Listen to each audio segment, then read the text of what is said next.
Hello, humans, and welcome to another episode of Gen X Gamer. Let's start off strong, right? The John Hancock Museum Clown Show is finally dead. Oh, it is dead. And he left money on the table.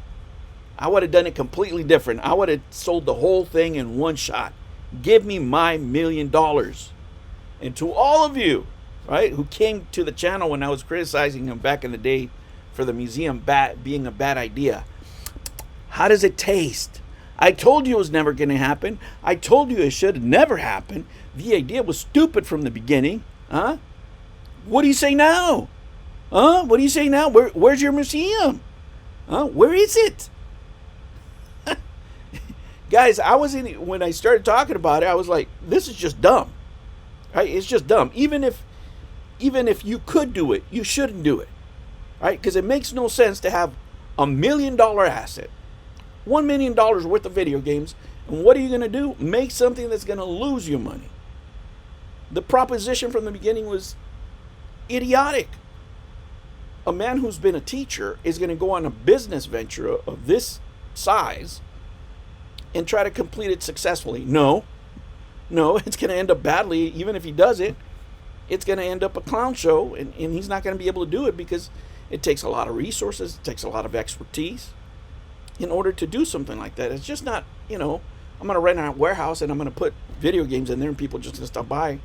It takes more than that. Right? You're running a business over time, and it's very difficult with a family if you have that kind of asset where you can make that kind of money and you have kids and a wife, and in his case, his wife had health issues and what have you.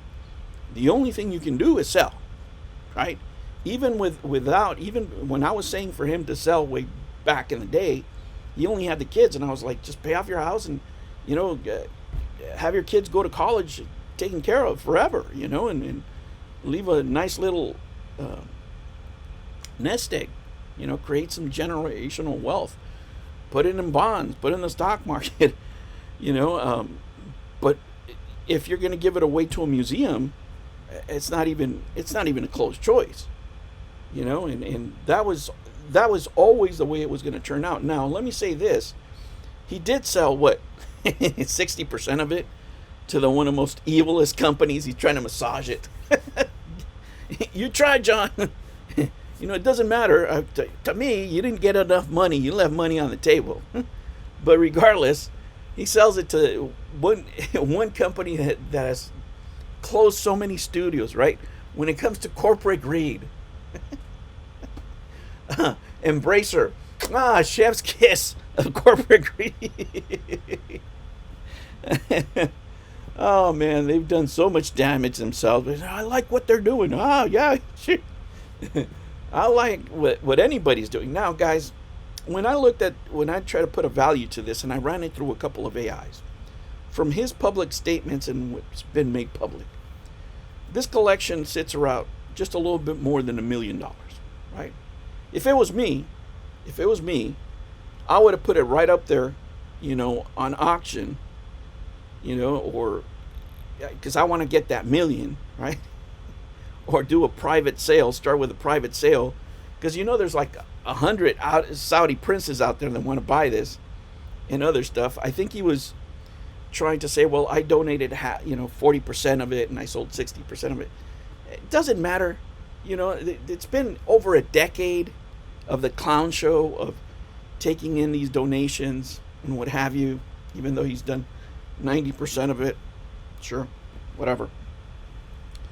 It's just, there's so much money that was left on the table, by doing it this way. And you didn't get any, you're not going to get any positive press that is going to erase the last 10 years plus of people, slamming you down for taking in these donations, for the emails that have been sent to customers and all that stuff. You might as well get the whole money for your family. At this point, who cares? Who cares? Nobody cares. Not for real. So if you got the whole million, what? Let's say it's 60-40, right? 60-40.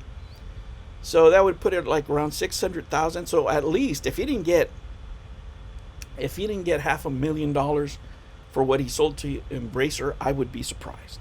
Right? I'd be very, very surprised, because he certainly would have gotten it in the open market, because this is one of the most unique collections out there. If it would be to be put out there for sale, guys, there's not many like this. Whatever you want to say about how he got it, but the collection itself as an asset is very unique. Very unique, and you would have people, bidding for it for sure at very high numbers. And as a parent, right? Just as a parent, having kids, I don't have a collection like that. I mean, nowhere near. But when it gets to those kind of numbers, when you can start buying houses and make generational wealth with a collection, you kind of have to. You see parents do it all the time. There's a lot of guys, on YouTube that have sold their collections, that have huge collections, that have sold it because the money is just there. If they don't do it, they're never going to do it again. Eventually this is going to be depreciating. If you have, whatever, a couple of thousand games, 3,000 games, whatever, it's not the same as having 10, 20,000 games, right? And very valuable games that run into the thousands. At some point, you do have to look at your assets and say, okay, wait a minute, let me, let me pay for my kids' college. Let me, help my wife with her health issues. Let me do X, Y, or Z, because it's your responsibility. So you keep it as long as you can, but at some point, you have to do the right thing. In my point of view, my humble point of view, he could have gotten a lot more money for this. He really could have. He should have done better if he would have had a better business manager, whatever that may be. They probably wouldn't have told him to do this. And I think part of it was, how can I make it seem that I'm selling but not kind of selling kind of thing. It wasn't. It's not worth the money you're losing, because you're not going to be able to make up that PR that's happened over the 10 years, right? And at the end of the day, who cares? Let me ask you, do you care if I criticize you if you have an extra 200, 300,000? No, you don't. Nobody cares. Nobody cares. They, make all the YouTube videos I want. You want, and I'll be, counting stacks. Hey, that's just the way it is, man.